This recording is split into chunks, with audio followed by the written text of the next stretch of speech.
एक बार स्वर्ग में विचरण करते हुए कृष्ण और राधा एक दूसरे के सामने आ गए। विचलित से कृष्ण, प्रसन्नचित से राधा। कृष्ण सकपकाए, राधा मुस्कुराई। इससे पहले कि कृष्ण कुछ कह पाते, राधा बोल उठी, कैसे हो द्वारिकाधीश। जो राधा उन्हें कान्हा कान्हा कहकर बुलाती थी, उसके मुख से द्वारिकाधीश का संबोधन कृष्ण को भीतर तक घायल कर गया। फिर भी किसी तरह अपने आप को संभाल लिया उन्होंने और बोले राधा से, मैं तुम्हारे लिए आज भी वही कान्हा हूँ। तुम तो मुझे द्वारिकाधीश मत कहो। आओ बैठते हैं। कुछ मैं अपनी कहता हूँ, कुछ तुम अपनी सुनाओ। सच कहूँ राधा, जब जब भी तुम्हारी याद आती थी, इन आंखों से आंसुओं की बूंदें निकल आती थी।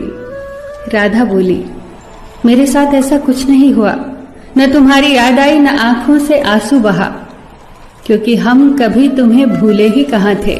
जो तुम याद आते, इन आंखों में तो सदा तुम ही थे। कहीं आंसुओं के साथ निकल न जाओ, इसलिए रोते भी नहीं थे।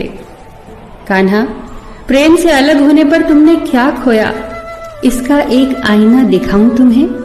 कुछ कड़वे सच प्रश्न सुन पाओ तो सुनाऊं। कभी सोचा है इस तरक्की में तुम कितने बिछड़ गए। यमुना के मीठे पानी से जिंदगी की शुरुआत की और समुद्र के खारे पानी तक पहुंच गए। एक उंगली पर चलने वाले सुदर्शन चक्र पर भरोसा कर लिया और 10 उंगलियों पर चलने वाली बांसुरी को भूल गए। कान्हा, जब तुम प्रेम से जुड़े थे तो जो उंगली गोवर्धन पर्वत उठाकर लोगों को विनाश से बचाती थी, प्रेम से अलग होने पर वही उंगली क्या क्या रंग दिखाने लगी। सुदर्शन चक्र उठाकर विनाश के काम आने लगी। कान्हा और द्वारिकाधीश में क्या अंतर होता है बताऊं?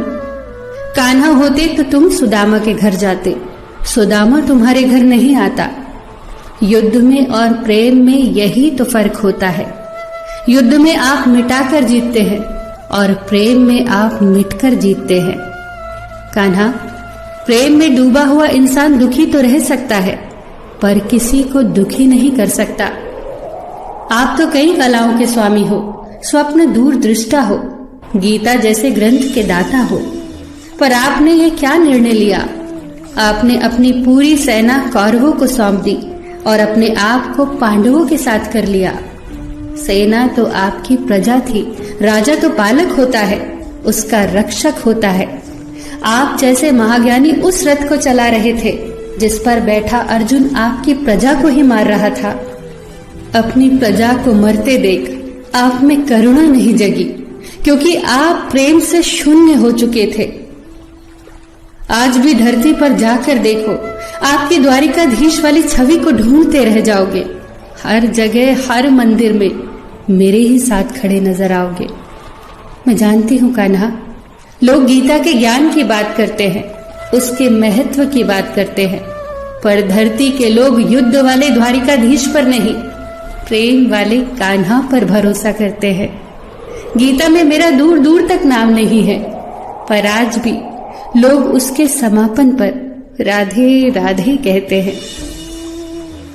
ये कहानी काल्पनिक जरूर है, पर इसके भीतर छिपी सीख बहुत महत्वपूर्ण है।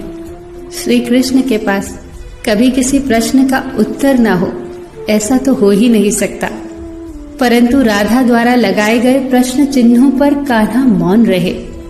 यही तो है प्रेम में समर्पण का भाव। पराक्रम में हमें हर किसी को हराना होता है, तब भी हम जीत कर भी हार जाते हैं, परंतु प्रेम में एक ही कईयों का दिल जीत लेता है। सही कहा है कि छोटी सी उंगली पर पूरा गोवर्धन पर्वत उठाने वाले भगवान श्री कृष्ण छोटी सी बांसुरी को दोनों हाथों से पकड़ते थे। फिर मिलेंगे दोस्तों अगली कहानी के साथ। तब तक के लिए अपना ख्याल रखना और हमेशा मुस्कुराते रहना।